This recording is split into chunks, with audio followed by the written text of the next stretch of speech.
जितने सपूत यहाँ पर है, मैं सबसे अनुरोध करता हूँ कि एक साथ लगाएंगे कॉम्पिटिशन हो जाए। चलिए पहले जो नीचे और ऊपर वाले, इस तरफ वाले, बाई तरफ वाले को नारा लगाएंगे मेरे साथ। भारत माता की, बीच वाले भारत माता की,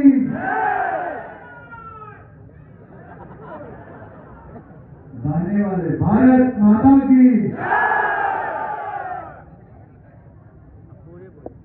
किसका जोश आता है?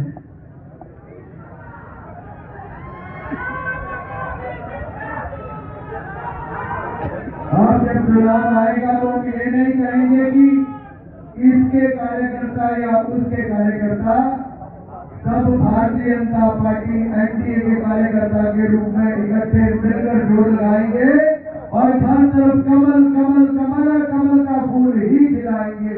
मेरे साथ बोले भारत माता की। भाई कुछ नहीं होता। हेलो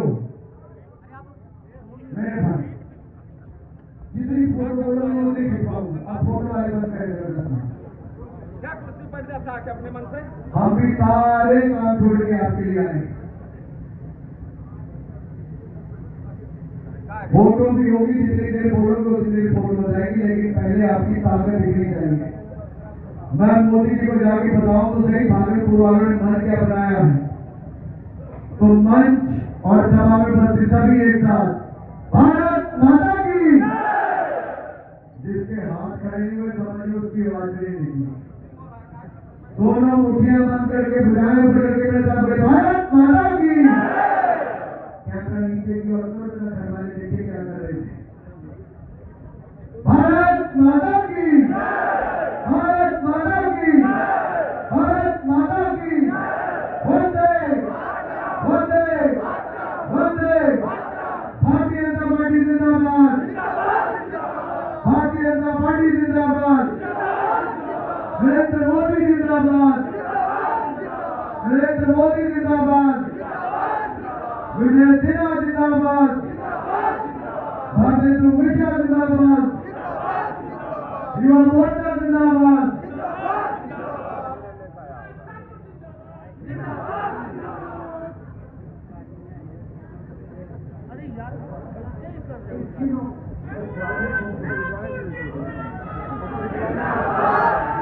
आगे में सम्मानित मंच बोल के काम खत्म कर दूं तो चल जाएगा।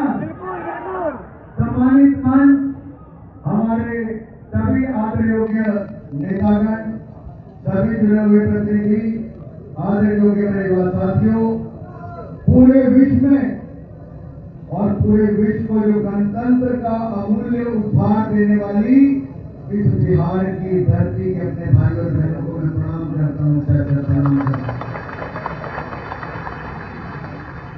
मां गंगा की गोद में बसी ज्ञान, व्यापार, धर्म और संस्कार की नगरी भागलपुर में मैं अपने सभी भाई और बहनों से कहना चाहता हूँ, जो स्वामी विवेकानंद जी ने कहा था, उठो जागो रुको मत जब तक मंजिल प्राप्त न हो जाए।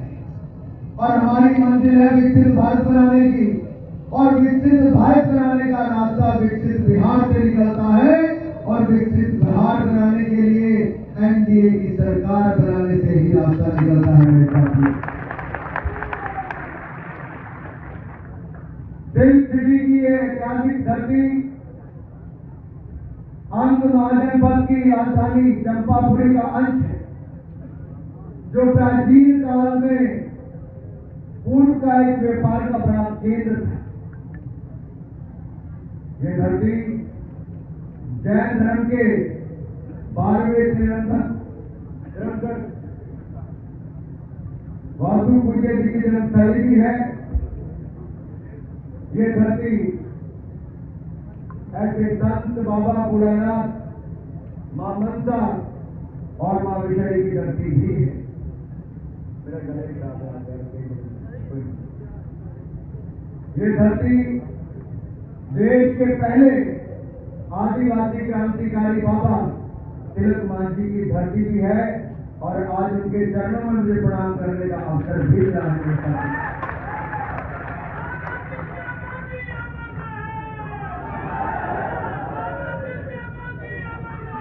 अमर रहे, अमर रहे। यही बात के हवेली खड़गपुर के जन्मे आचार्य नंदलाल बोस ने भारत के संविधान को अपने चित्रों से अलंकृत किया था। यहीं पर संत महर्षि महर्षि की निर्माण भूमि भी है।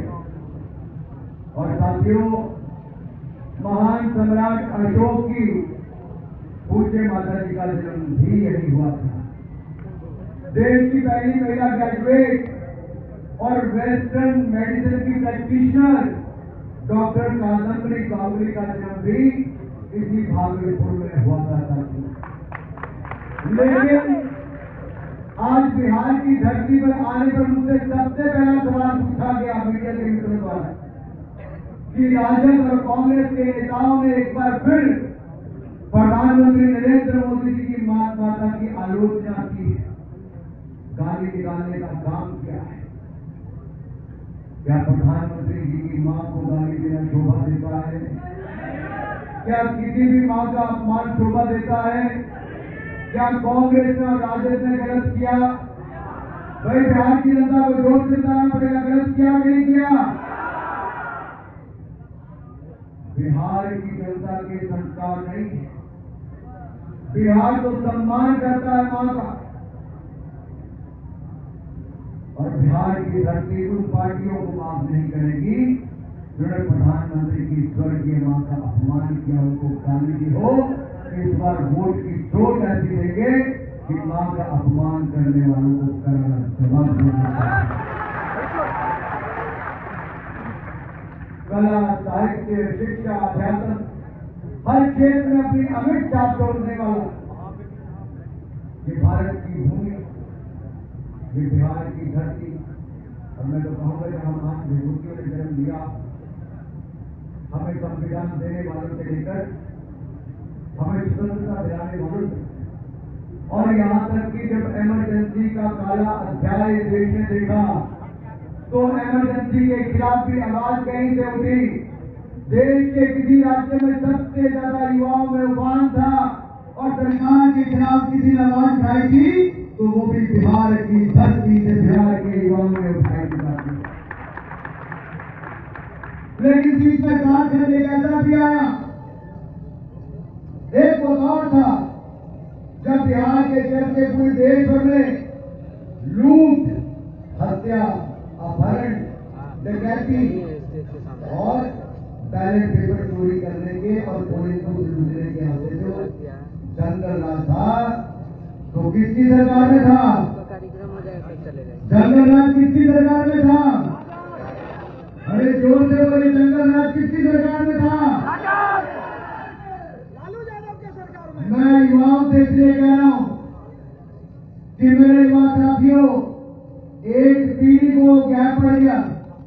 अगर अपने परिवार के बड़े लोगों से पूछोगे तो बताएंगे कि बिहार के गांव में सड़क नहीं थी, बिहार के गांव में सड़क नहीं थी। बिहार के अधिकतर शहर सड़कों से, कच्ची सड़कों से जुड़े थे, पक्की सड़कें नहीं थी। बिहार में बिजली मुश्किल से 6 घंटे आती थी। 1992 में जब मैं पहली बार बिहार आया, समस्तीपुर ट्रेन से उतरा, मैं पंजाब से आया था। गुरु नानक देव विश्वविद्यालय का क्रिकेट टीम में मैं खेलने यहाँ पर आया और मेरी देख कर मैं दंग रह गया। सब तरफ लाइटें लाइटें लाइटें लाइटें नजर आती थी और मोमबत्ती नजर आती थी। पूरे बाजार में अंधेरा था, केवल लाइटें दिखने पाए और ऐसा लगता था मैं कहां पे आ गया कि भारत का हिस्सा भी है। सड़कें नहीं, सुविधाएं नहीं थी। और उसके बाद जब मैं 2011 में आया, कलकत्ता से कश्मीर तिरंगा यात्रा युवा मोर्चा की लेकर आया। डॉक्टर श्यामा प्रसाद मुखर्जी की जन्मस्थली से उनकी बलिदान स्थली कश्मीर जाने का नारा दिया। अपनी सेना पर पथराव को रोकने के लिए कश्मीर में तिरंगा झंडा चलता था, उसको रुकवाने के लिए लाल चौक पर तिरंगा झंडा बनाने के लिए युवा मोर्चा निकला। तो बिहार के युवा हजारों ने, लाखों की तादाद में देश की इस यात्रा के साथ जुड़ गए थे। और जब उसे जेल में डाल दिया, कहा कि आप लाल चौक पर तिरंगा झंडा नहीं बना सकते। लेकिन 26 जनवरी को बिहार का युवा कश्मीर के लाल चौक पर पहुंच गया। बिहार के युवाओं की ताकत।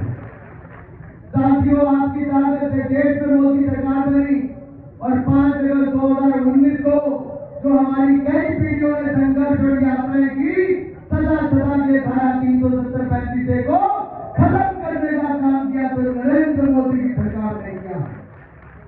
आज कश्मीर के लाल चौक पर तिरंगा झंडा भी फहराता है।